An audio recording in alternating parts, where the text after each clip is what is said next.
Imagine a world where AI assistants, designed to make our lives easier, are used against us to bypass even the most robust security measures. Just weeks ago, a critical vulnerability in Microsoft's Copilot AI tool exposed millions of users to a severe risk of having their two-factor authentication, 2FA, code stolen. Today, we're going to dive into this alarming trend and explore the implications for professionals like you.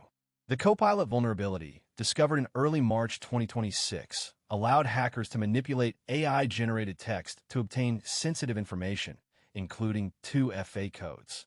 This exploit took advantage of a previously unknown weakness in the AI model, which was then used to craft convincing phishing emails and messages. By sending targeted attacks to unsuspecting users, hackers could trick them into revealing their 2FA codes, effectively bypassing the security measures in place. To put this into perspective, a recent study found